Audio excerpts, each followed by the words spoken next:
बिस्मिल्लाहिर्रहमानिर्रहीम। Dear students, मैं हूं मोहम्मद इनाम मुस्तफ़ी।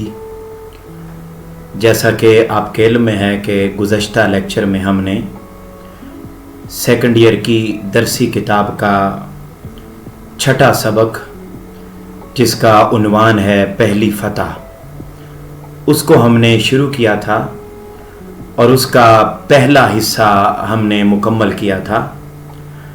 आज हम इस सबक का दूसरा हिस्सा, जो बकिया आधा बच गया है, उसको हम मुकम्मल करेंगे और साथ ही साथ हम पैराग्राफ की तशरीह और खुलासा लिखने का तरीका भी जानेंगे। हमने अब तक ये बात की कि मोहम्मद बिन कासिम एक ख़ास मकसद के लिए, वो मकसद मैंने आपको अपने गुज़श्ता लेक्चर में बता दिया था कि नाहिद नामी एक नौजवान लड़की थी जिसकी फरियाद सिंध से दीबल के मुकाम से इराक तक पहुंची, शाम तक पहुंची और उस वक्त के मुसलमानों के गवर्नर हुज्जाज बिन यूसुफ तक पहुंची। और हुज्जाज बिन यूसुफ ने एक लश्कर तरतीब दिया ताकि दीबल के मुकाम पर राजा दाहिर ने जिन मुसलमानों को और जिन मुसलमानों के बहरी जहाज़ को लूट कर ख़वातीन और बच्चों को कैदी बना लिया है, उन कैदियों को रिहा करवाया जा सके और ख़वातीन और बच्चों के साथ जो ज़्यादती हो रही है उस ज़्यादती का ख़ात्मा किया जा सके। तो हमने फिर ये पढ़ा था, मैं ब्रीफली उसका ज़िक्र आपके सामने कर देता हूँ कि ये हमने पढ़ा था कि फिर इराक की सरजमीन से एक लश्कर निकला जो शाम की सरजमीन पर तैयार हुआ था, शाम की सरजमीन पर तैयार हुआ था, इराक की सरजमीन पर आया, फिर ईरान की सरजमीन से होता हुआ, इराक की सरजमीन से होता हुआ ईरान की सरजमीन पर पहुंचा, ईरान की सरजमीन से होता हुआ फिर वो सिंध की सरजमीन में मकरान के साहिल पर होता हुआ वो दीबल की तरफ रवाना हुआ। तो लसबेला के मुकाम पर जो आज भी पाकिस्तान का हिस्सा है वो इलाका, लसबेला के मुकाम पर जो भीम सिंह था उसके साथ पहला मार्का जो है वो वहां पर हुआ और भीम सिंह 20,000 की फौज लेकर आया हुआ था, जबकि मोहम्मद बिन कासिम वो 12,000 का लश्कर लेकर जो चला था शाम से, इराक से होता हुआ, ईरान से होता हुआ दीबल की तरफ रवां दवा था। मगर दीबल पहुंचने से पहले ही लसबेला के मुकाम पर भीम सिंह के साथ टकराव होता है और टकराव की कहानी बड़ी अजीबोगरीब किस्म की है, जो हमने अपने गुज़श्ता लेक्चर में भी पढ़ी थी कि वो क्या करते, लश्कर मोहम्मद बिन कासिम का यूं जा रहा होता तो अचानक 30-40 सिपाही भीम सिंह के आते, उस पर हमला करते, गायब हो जाते, फिर हमला करते, गायब हो जाते। तो जब हमला वो करते भीम सिंह के लोग, तो जो घोड़ों पर सवार थे वो तो बचाव कर लेते, इधर उधर हो जाते, लेकिन जो लोग शुतर सवार थे, ऊंटों पर सवार थे, उनके लिए इन हमलों को रोकना और इन हमलों को बर्दाश्त करना बड़ा मुश्किल होता। और उन हमलों को रोकने से भी ज्यादा मुश्किल ये होता कि जब भीम सिंह के लोग 30-40 लोग आकर हमला कर जाते तो फिर जो ऊंट होते वो कभी बिदक कर इधर चले जाते, कभी इधर चले जाते, तो उनको कंट्रोल करना और ज्यादा मुश्किल हो जाता था। अब इस कैफियत में फिर क्या हुआ कि वक्त गुजरा तो इन हमलों में तेजी आ गई। आज का लेक्चर हम यहां से शुरू कर रहे हैं, हमलों में तेजी।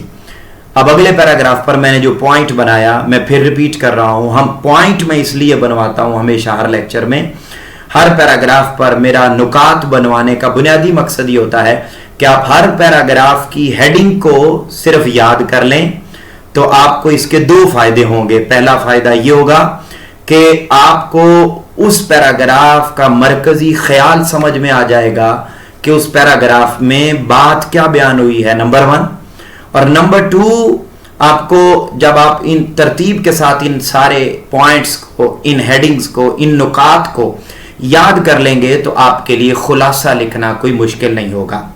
अब हम बढ़ते हैं कि अगले पैराग्राफ में फिर हमलों में तेजी कैसे आई। कहते हैं कि जब ये 30-40 लोगों के हमले शुरू हो गए, ऊंटों को संभालना मुश्किल हो जाता, जो घुड़सवार थे वो तो अपने आप को बचा लेते, लेकिन ये सिलसिला चूंकि बढ़ गया था तो फिर मोहम्मद बिन कासिम ने क्या किया, मोहम्मद बिन कासिम ने ये सारा मंजरनामा देखकर जो हरावल कहते हैं, जो आगे चलने वाले, यानी 12,000 का लश्कर था मोहम्मद बिन कासिम का, तो 12,000 का लश्कर जब चल रहा था तो उस लश्कर के आगे पैदल चलने वालों की तादाद थी। तो मोहम्मद बिन कासिम ने क्या किया, पैदल चलने वाले दस्तों की तादाद में इजाफा कर दिया। लेकिन क्या हुआ, उसका भी कोई खातिर खा फायदा ना हुआ। क्या हुआ, हमला आवरों की एक जमात, यानी भीम सिंह के हमला आवरों की एक जमात आगे से कतरा कर भागती और दूसरी जमात के पीछे से हमला कर देती। यानी वो सामने जो चल रहे होते थे, ठीक है, उनसे उनकी आंखों से दूर हो जाते, लेकिन पीछे से आके हमला कर देते। एक गिरोह किसी टीले पर चढ़कर लश्कर के दाएं बाजू को अपनी तरफ मुतवज्जे करता, तो दूसरा बाईं पहलू पर बाजू पर हमला कर देता। यानी वो हर तरफ भीम सिंह की फौज इर्द गिर्द के टीलों पर फैली हुई थी, और इधर वाला हमला करने का जब वो यानी आप यूं समझ लीजिए कि वो शो ये करते, जाहिर ये करते कि हम हमला करने लगे हैं, ठीक है, लेकिन हमला जब मोहम्मद बिन कासिम की फौज इधर हमला करती, इधर वालों को जवाब देती, तो इधर वाले पीछे वाले हमला कर देते, आगे वालों की तरफ मुतवज्जे होती तो पीछे वाले हमला कर देते। तो चारों तरफ से मोहम्मद बिन कासिम की फौज आप यूं समझ लीजिए कि घिर गई। जो जो मोहम्मद बिन कासिम की फौज आगे बढ़ती गई, इन हमलों की शिद्दत में इजाफा होता गया।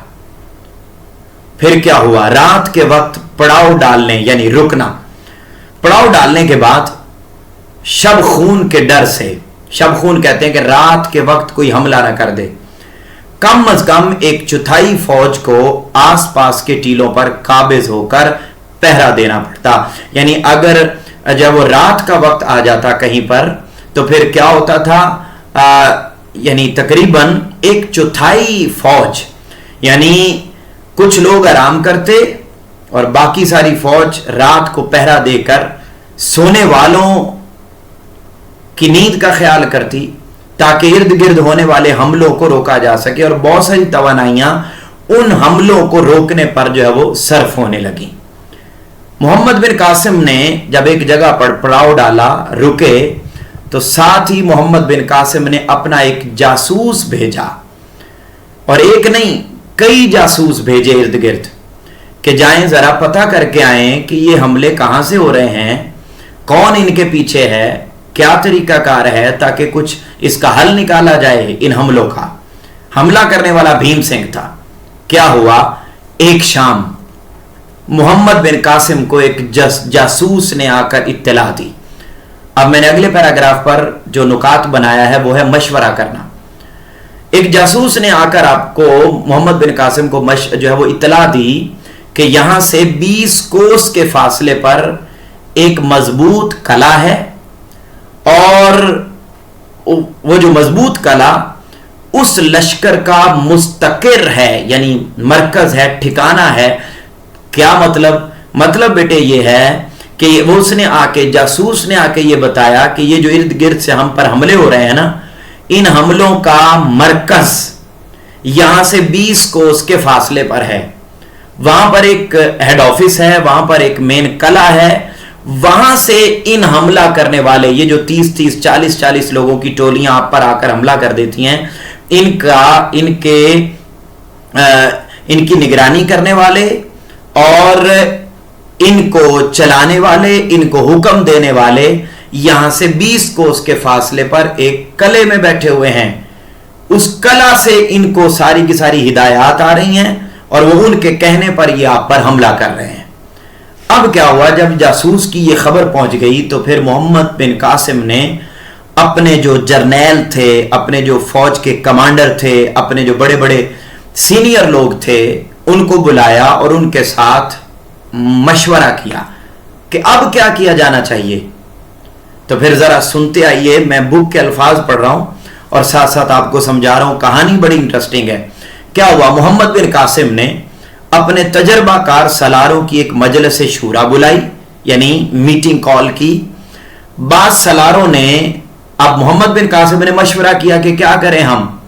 तो बाद सलारों की यह सलाह थी कि हम यूं करते हैं कि जिस रास्ते पर हम दीबल की तरफ जा रहे हैं, जाना है दीबल के पास, दीबल में जहां राजा दाहिर से लड़ना है, क्योंकि राजा दाहिर ने 20 नौजवानों में से 18 को कत्ल कर दिया था, जिनको हुज्जाज बिन यूसुफ ने राजा दाहिर से मुज़ाकरात के लिए भेजा था। राजा दाहिर के कहने पर ही लंका से इराक की तरफ जाने वाले जहाज को लूटा गया था। तो मुकाबला करना था राजा दाहिर से, पहुंचना था दीबल में। लेकिन अभी मोहम्मद बिन कासिम को लसबेला के मुकाम पर सामना करना पड़ गया है भीम सिंह के लश्कर के साथ। तो मेरे बेटो फिर क्या हुआ, अब वहां पर मशवरा किया तो बहुत सारे सलारों ने यह मशवरा दिया कि हम ये करते हैं कि हम इस रास्ते को छोड़कर जो समंदर के साहिल के साथ साथ रास्ता जा रहा है, हम उस रास्ते को इख्तियार करते हैं।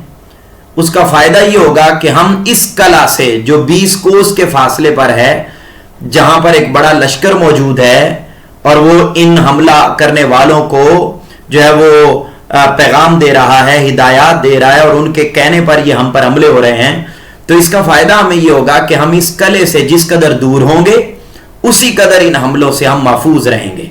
लिहाजा हमें रास्ता तब्दील करके समंदर के रास्ते के साथ साथ हमें दीबल पहुंच जाना चाहिए।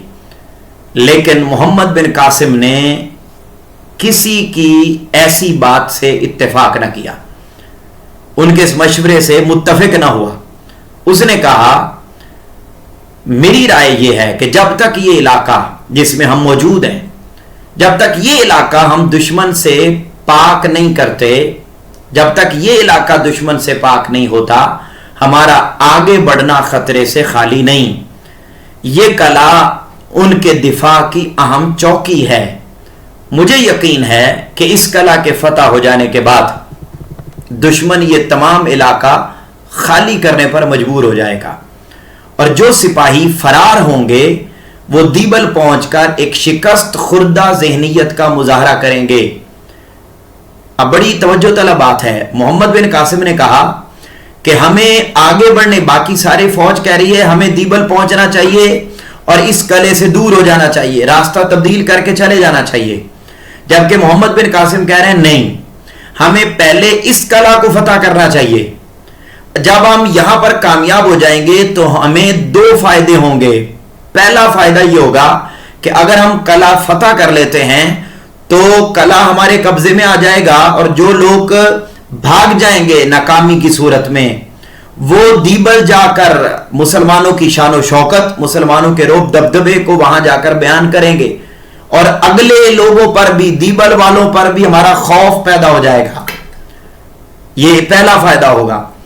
और दूसरा फायदा यह है कि अगर हम समंदर के साहिल के साथ आगे निकल गए तो ये जो लोग कला वाले हैं और जो पीछे से 30-30, 40-40 लोगों की टोलियां आकर हम पर हमला करती हैं, ये किसी वक्त भी इकट्ठे होकर पीछे से हम पर हमला कर सकते हैं। लिहाजा अगर हम यहां से कतरा कर निकल गए तो इनके हौसले बढ़ जाएंगे और हमारा पिछला हिस्सा, हमारा अकब हमेशा गैर महफूज रहेगा। तो होगा ये कि हमारा अगलों से भी सामना होगा, दीबल वालों से भी, और ये भी पीछे से आकर हमला आवर हो सकते हैं और हम दरमियान में नाकामी का शिकार हो सकते हैं। बहुत जबरदस्त मशवरा था मोहम्मद बिन कासिम का, बहुत बड़ी जबरदस्त जंगी हिकमत अमली थी। लिहाजा अब मोहम्मद बिन कासिम ने क्या कहा, हमारा पहला मकसद दीबल पहुंचना नहीं है, अब इस कले को फतह करना है। इसलिए इस सबक का उन्वान भी पहली फतह यहां हासिल करना होगी।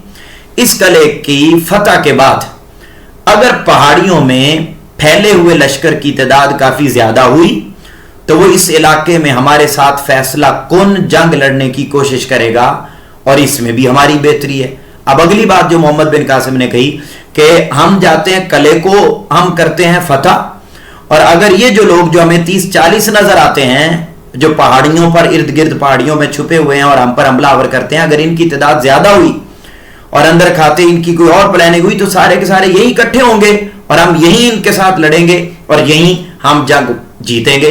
तो इससे हमें फतह भी, कला भी फतह हो जाएगा और इनसे भी हमारी जंग हो जाएगी।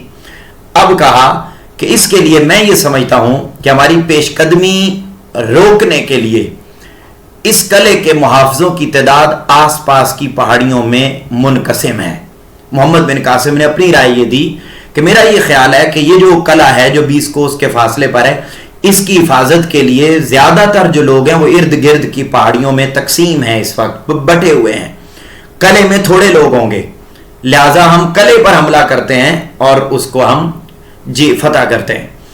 तो लिहाजा मोहम्मद बिन कासिम ने कहा मैं आज रात को ही सूरज निकलने से पहले ही इस कले पर हमला करना चाहता हूं और इस मकसद के लिए मैं अपने साथ फकत 500 पैदल चलने वाले सिपाही लेके जाना चाहता हूं। अच्छा, 500 चले जाएंगे मेरे साथ, बाकी बच गए 11,500, यानी 12,000 का लश्कर था ना, तो 500 मेरे साथ चले जाएंगे। जो बाकी 11,500 होंगे उनका क्या काम है? उन्होंने कहा जी कि आप बाकी फौज के साथ रात भर पेशकदमी जारी रखें, यानी आगे बढ़ते रहें, आप अपना सफर दीबल की तरफ जारी रखें, मैं 500 लोग लेके जाता हूं और जाकर इस कले को फतह कराता हूं। इसका नतीजा ये होगा कि वो लोग चारों अतराफ का ख्याल छोड़कर आपका रास्ता रोकने की फिक्र करेंगे। इससे ये होगा कि वो सारों की तवज्जो आपकी तरफ हो जाएगी, मैं 500 लोग लेकर कला की तरफ चला जाऊंगा, कले में लोग भी कम हैं, तो जो इर्द गिर्द पहाड़ों में छुपे हुए हैं वो आपकी तरफ हो जाएंगे और मैं इधर जाके कला वालों से लड़ लूंगा और कला को फतह कर लूंगा। मुझे उम्मीद है कि आपको समझ आ रही है, मैं आसान तरीके से कोशिश कर रहा हूं आपको समझा सकूं। तो अब क्या हुआ, फिक्र करें, चांदनी रात में आपके लिए आगे बढ़ने का रास्ता ज्यादा खतरनाक जो है वो साबित ना होगा। अब क्या आगे क्या कहा, अगर सुबह तक आपको कला फतह करने की खबर पहुंच जाए तो आप पेशकदमी रोक कर मेरे हकाम का इंतजार करें, और अगर कला फतह हो जाने के बाद दुश्मन ने किसी जगह मुनज्जम होकर मुकाबले की हिम्मत की तो मैं कले की हिफाजत के लिए चंद आदमी छोड़कर आपके साथ आ मिलूंगा। अब 2 चीजें हैं, बड़े ध्यान से सुने। कहा आप अपना सफर जारी रखिए, अगर तो आपको सुबह होने तक मेरी तरफ से यह खबर पहुंच जाए कि कला फतह हो गया, तो जिस लम्हे आपके पास खबर पहुंचे कि कला फतह हो गया उसी लम्हे आप वहीं रुक जाएं और मेरे नए अहकाम का इंतजार कीजिएगा। अभी रात भर आप अपना सफर जारी रखें, और अगर आप पर यानी कला, मैं इधर कला फतह कर लूं और उधर आप पर भी हमला हो जाए मुनज़्ज़म अंदाज में, तो फिर क्या होगा, मैं इस कले की हिफाजत के लिए 4 आदमी छोड़ दूंगा और मैं आपके साथ आके मिलूंगा, और अगर उन्होंने कले को दोबारा फतह करना चाहा तो आप वहां पर पहुंच जाएं। तो यानी ये एक बड़ी जबरदस्त किस्म की हिकमत अमली तैयार कर ली गई। जब ये मामला हिकमत अमली, ये प्लानिंग दे दी गई कि पहले इस कला को फतह करना जरूरी है, बाद में दीबल पहुंचना जरूरी है, आप बाकी 11,500 लोग आगे चले जाएं, 500 लोग मेरे साथ आ जाएं, हम पहला काम ये करेंगे, इसको फतह करेंगे, कामयाबी होती है तो आप मेरा वहां इंतजार कीजिएगा, आप पर हमला होता है तो मैं आपके साथ आके मिलूंगा। ये एक जो वो जबरदस्त किस्म की हिकमत अमली तैयार कर ली गई। अब क्या हुआ, बूढ़े सालार की बात, एक बूढ़ा सिपा सालार था, उसने आपसे एक बात की, उसने कहा, एक बूढ़े सिपा सालार ने कहा, मुझे यकीन है कि इंशाअल्लाह आपकी कोई तदबीर गलत ना होगी, लेकिन सिपा सालार का फौज के साथ रहना ही मुनासिब है। सिपा सालार की जान बहुत कीमती होती है, वो फौज का आखिरी सहारा होता है। अगर इस खतरनाक मुहिम में आपको कोई हादसा पेश आ गया तो یہ बूढ़े सिपा सलार ने मोहम्मद बिन कासिम को यह कहा कि आपका इस पूरे 11,500 के लश्कर को छोड़कर 500 अफराद के लश्कर के साथ कला की तरफ जाना यह ज्यादा जरूरी नहीं है, बल्कि सिपा सलार को क्योंकि अगर आप वहां चले गए और आपको कुछ हो गया तो फिर जो बाकी लश्कर है 11,500 अफराद का या वो टोटल 12,000 अफराद का जो लश्कर है उसके तो हौसले पस्त हो जाएंगे अगर आपको कुछ हो गया तो लिहाजा आपका महफूज होना जरूरी है, आप ना जाएं उधर। इस पर बड़ा जबरदस्त किस्म का जवाब दिया और वो तारीख साज जवाब है मोहम्मद बिन कासिम का, और ये सुनहरी हुरूफ के साथ लिखने के काबिल है और इसमें जज्बा ईमानी को बताया गया है और बड़ी खूबसूरत बात की गई है। मोहम्मद बिन कासिम ने उन बूढ़े सिपा सलार को जवाब दिया कि कादसिया, ये कादसिया एक इलाका है जो कूफा से तकरीबन 11 मील मगरिब की तरफ वाक़े है। हजरत उमर के ज़माने में साद बिन अबी वक्कास रज़ियल्लाहु ताला अन्हु ने इसे फतह किया था। तो मोहम्मद बिन कासिम ने जवाब दिया, उन्होंने कहा देखिए कादसिया की जंग में ईरानियों को अपने जबरदस्त लश्कर के बावजूद इसलिए शिकस्त हो गई थी कि उन्होंने अपनी ताकत से ज्यादा रुस्तम जो ईरानियों की फौज का सिपा सलार था उन्होंने अपने सिपा सलार पर भरोसा किया हुआ था। ये रुस्तम मशहूर ईरानी पहलवान और फौज का सिपा सलार जो अपनी ताकत और महारत की बिना पर ईरान का नामवर सिपा सलार था, इसको हिलाल बिन अलकमा रज़ियल्लाहु ताला अन्हु ने जंग कादसिया में कत्ल कर दिया था। तो मोहम्मद बिन कासिम ने जवाब दिया कि ए बुजुर्ग सिपा सलार, आपको कादसिया की जंग याद है ना? कादसिया की जंग में क्या हुआ था? मुसलमानों की तादाद थोड़ी थी, उसके मुकाबले में ईरानियों की तादाद बहुत ज्यादा थी, हजारों में थी, लेकिन हजारों की फौज ने सिर्फ और सिर्फ रुस्तम पर जो उनका कमांडर इन चीफ था, जो उनका सिपा सलार था, उस पर भरोसा किया हुआ था। जैसे ही वो कत्ल हुआ सारी फौज ने चूंकि भरोसा उस पर किया हुआ था अपने हौसले पस्त कर दिए, मुट्ठी भर मुसलमानों से जंग हार गई। तो कहा कि शख्सियत से उम्मीदें वाबस्ता की, रुस्तम मारा गया तो मुसलमानों की मुट्ठी भर जमात के मुकाबले में भाग निकले, लेकिन उसके बरक्स मुसलमान थे भी थोड़े, और उस वक्त मुसलमानों के सिपा सलार थे कादसिया की जंग में साद बिन अबी वक्कास रज़ियल्लाहु ताला अन्हु, जो हुजूर के सहाबी हैं, अशरा मुबशरा में हैं। अशरा मुबशरा उन सहाबा को कहते हैं जिनको हुजूर नबी अकरम सल्लल्लाहु अलैहि वसल्लम ने अपनी जिंदगी में ही जन्नत की खुशखबरी सुना दी थी, तो अशरा मुबशरा में हैं और हुजूर नबी अकरम सल्लल्लाहु अलैहि वसल्लम के मामू जान भी थे। अब क्या हुआ, यानी एक तरफ था रुस्तम बड़ा पहलवान, लेकिन हजारों की फौज ने भरोसा सिर्फ रुस्तम पर किया हुआ था और उसके मुकाबले में मुसलमानों की तादाद थोड़ी थी और उन्होंने भरोसा अपने सिपा सलार साद बिन अबी वक्कास पर नहीं किया हुआ था। साद बिन अबी वक्कास हकीकत में थे तो सिपा सलार, लेकिन उनकी तबीयत इस कदर नासाज थी कि घोड़े पर चढ़ने के काबिल भी न थे और उन्हें मैदान जंग में भी अलग एक तरफ बैठना पड़ा।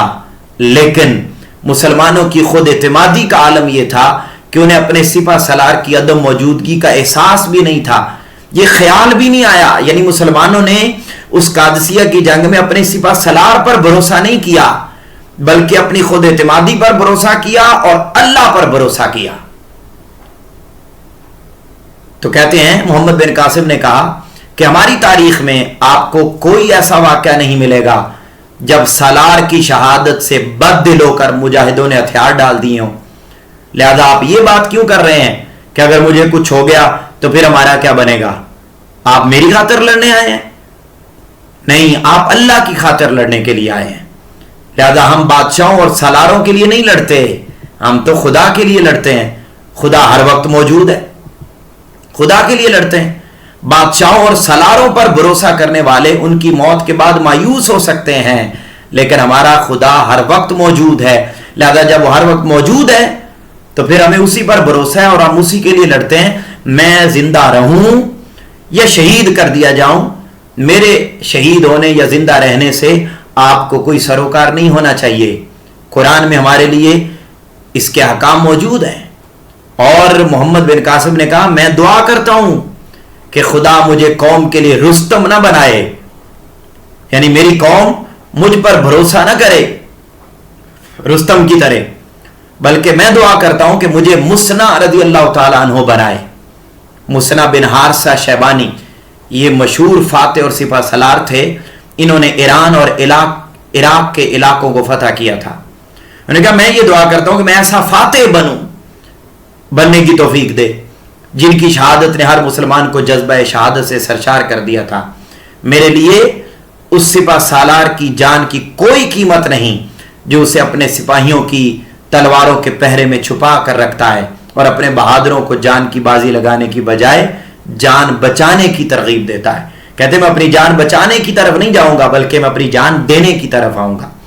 اگر اس قلعے کو فتح کرنا اس قدر اہم نہ ہوتا تو میں یہ مہم شاید کسی اور کے سپرد کر دیتا، لیکن اس مہم کا خطرہ اور اس کی اہمیت دونوں اس بات کا تقاضا کرتی ہیں کہ میں خود اس کی رہنمائی کروں، میں خود قلعے کی طرف جاؤں پیادہ لوگوں کے ساتھ اور جا کر قلعے کو فتح کروں تاکہ اگلوں پر روب بھی پڑ سکے اور ہمارا عقب بھی محفوظ ہو سکے اور جہاں ہم پہلی فتح کو یقینی بنائیں۔ پھر زبیر نے بات کی، ایک اور سپہ سالار تھے آرمی کے، محمد بن قاسم، انہوں نے کہا میں پھر اس جنگ میں آپ کے ساتھ جانا چاہتا ہوں۔ محمد بن قاسم نے اس پر بھی اسے جواب دیا اور کہا نہیں، میں ایک قلعہ کی فتح کے لیے دو دماغوں کی ضرورت نہیں سمجھتا، میری غیر موجودگی میں تمہارا فوج کے ساتھ رہنا ضروری ہے۔ میں اپنی جگہ محمد بن ہارون کو مقرر کرتا ہوں جو بقیہ 11,500 لشکر کو لے کے آگے بڑھے گا اور تم اس کے نائب ہوگے۔ یہ تھے محمد بن قاسم جن کی جنگی حکمت عملی کے باعث پھر وہ قلعہ بھی فتح ہوا اور پھر دیبل بھی فتح ہوا اور پھر محمد بن قاسم کی وجہ سے اسلام کا پرچم یہاں سر بلند ہوا اور اس سرزمین پر جہاں ہم آباد ہیں رہتے ہیں، یہ وطن عزیز پاکستان، یہاں اس علاقے میں پھر 712 کے بعد اسلام پھیلا اور پھر جب محمد بن قاسم یہاں سے واپس جا رہا تھا تو لوگ دھاڑے مار مار کر رو رہے تھے اور رو کر محمد بن قاسم کو رخصت کر رہے تھے۔ عزیز طلبہ، یہ جو جتنے بھی نکات ہر پیراگراف کے اوپر لکھے ہوئے ہیں ان نکات کو ترتیب سے یاد کریں اور ان نکات کو ذہن میں رکھتے ہوئے اس کہانی کو اپنے الفاظ میں لکھیں۔ 1.5 سے 2 صفحات پر مشتمل اس کا خلاصہ آپ نے یوں کہانی کی صورت میں ان پوائنٹس کو مد نظر رکھتے ہوئے ترتیب کے ساتھ جو ہے وہ یاد کرنا ہے۔ اب ہم آگے بڑھتے ہیں کہ اگر اس سبق میں سے آپ کو کوئی بھی پیراگراف آ جائے تو آپ اس کی تشریح میں کون سی آیات، احادیث اور اقوال جو ہیں وہ لکھ سکتے ہیں۔ تو اب دیکھیے، اگر ہم اس سبق کے ابتدائی حصے کی طرف جاتے ہیں تو اس میں مال خرچ کرنے کا جذبہ ہمیں دکھائی دیتا ہے کہ زبیدہ نے اپنا کردار ادا کیا جو محمد بن قاسم کی بیوی تھیں، اور پھر ان کی والدہ نے انہوں نے جو ہے وہ اپنا کردار ادا کیا۔ خواتین کو کہا تو خواتین نے، مرد و حضرات نے مال و اسباب، اپنے سونے چاندی زیورات بیت المال کو بھر دیا، خرچ کیا۔ یہ مومنین کی ہمیشہ علامت ہوتی ہے، اس لیے اللہ تبارک و تعالیٰ نے قرآن مجید میں ارشاد فرمایا یا ایھا الذین آمنوا انفقوا من طیبات ما کسبتم، اے ایمان والو اپنی پاکیزہ کمائی میں سے اللہ کے راستے میں خرچ کیا کرو۔ اسی طرح اللہ رب العزت نے قرآن مجید میں پھر فرمایا، اور اب دیکھیے اب دوسرا حصہ اگر اس سبق کا دیکھا جائے تو اس میں جذبہ جہاد کا تذکرہ ہے۔ تو جو لوگ جہاد کرتے ہیں، اپنا جان مال اسباب اللہ اور اس کے رسول کی رضا کی خاطر لٹاتے ہیں، تو اللہ تبارک و تعالیٰ ان کے بارے میں قرآن مجید میں فرماتا ہے، چونکہ یہ سارا جنگ اور جہاد کے متعلق ہے، تو اللہ تبارک و تعالیٰ فرماتے ہیں کہ وَمَن يُقَاتِلْ فِي سَبِيلِ اللَّهِ فَيَقْتُلْ أَوْ يُغْلَبْ فَسَوْفَ نُؤْتِيهِ أَجْرًا عَظِيمًا، اور جو شخص اللہ تعالیٰ کی راہ میں جنگ کرے پھر شہید ہو جائے یا غلبہ پا جائے، فتح حاصل کر لے، ہم ان قریب ایسے شخص کو بڑا اجر عطا کریں گے۔ تو جو اللہ کے راستے میں جنگ کرتے ہیں، سفر پر نکلتے ہیں اور حفاظت کرتے ہیں، اسلام کا جھنڈا بلند کرتے ہیں، ایسے لوگوں کے لیے اللہ تبارک و تعالیٰ نے جو ہے وہ بڑا اجر رکھا ہوا ہے۔ تو اس سبق میں سے کوئی بھی پیراگراف آ جائے تو آپ ان آیات کو اس کے اندر ضرور مینشن کر سکتے ہیں، لکھ سکتے ہیں حوالہ کے طور پر۔ احادیث کا اگر ہم تذکرہ کریں تو آپ کو جب مال خرچ کرنے کی بات آتی ہے، ایثار کی بات آتی ہے، تو غزوہ تبوک کا واقعہ بڑا ریلیونٹ ہے، متعلقہ ہے، جس کو آپ لکھ سکتے ہیں کہ جب غزوہ تبوک کا موقع آیا تو جس طرح محمد بن قاسم کا لشکر نکلا تو لوگوں نے سب کچھ اپنا، خواتین نے اپنا سب کچھ زیور سب کچھ عطا کر دیا. اسی طرح آقا علیہ السلام نے جب غزوہ تبوک کا موقع آیا تو صحابہ کرام کے درمیان اعلان کیا کہ مال و اسباب اسلحہ خریدنا ہے آرمی کے لیے، تو اب جب وہ اللہ کے راستے میں خرچ کریں. تو پھر حضرت عمر فاروق رضی اللہ تعالیٰ عنہ اپنے گھر کا آدھا سامان اٹھا کر لے آئے، حضرت ابوبکر صدیق رضی اللہ تعالیٰ عنہ اپنے گھر کا سارا سامان اٹھا کر لے آئے. تو اور دیگر صحابہ کرام نے بڑھ چڑھ کر حصہ لیا اور ہمیشہ حصہ لیا. اور مسلمان کے اندر جذبہ اثار ہمیشہ ہوتا ہے. اگر آپ اپنے وطن عزیز کو دیکھیں تو جب 1965 کی جنگ آئی تھی تو اس وقت پورے پاکستان کے مرد و خواتین نے پاکستان کے قومی خزانے کو زیورات اور جواہرات سے بھر دیا تھا، مال و اسباب سے بھر دیا تھا. 2005 کا زلزلہ آیا کشمیر میں تو بڑھ چڑھ کر پاکستانیوں نے اپنا کردار ادا کیا. 2010 کا سیلاب آیا تو تب بڑھ چڑھ کر ہمیشہ کردار ادا کیا. 2008 میں اسی طریقے سے دہشت گردی کے معاملات ہوئے تھے تو جب وزیرستان کے علاقے میں آپریشن کیا گیا تو اس وقت بے گھروں کو آباد کرنے کے لیے بھی پاکستانی قوم نے بڑا کردار ادا کیا تھا. پھر ابھی موجودہ جو 2020 میں کرونا وائرس آیا ہے تو اس کیفیت میں بھی پاکستانی قوم نے دل کھول کر ایثار کا مظاہرہ کیا ہے. تو یہ جذبہ ایثار مسلمان کی طبیعت کا حصہ ہوتا ہے. تو یہ آپ واقعات سارے اس میں ذکر کر سکتے ہیں پیراگراف کی تشریح میں.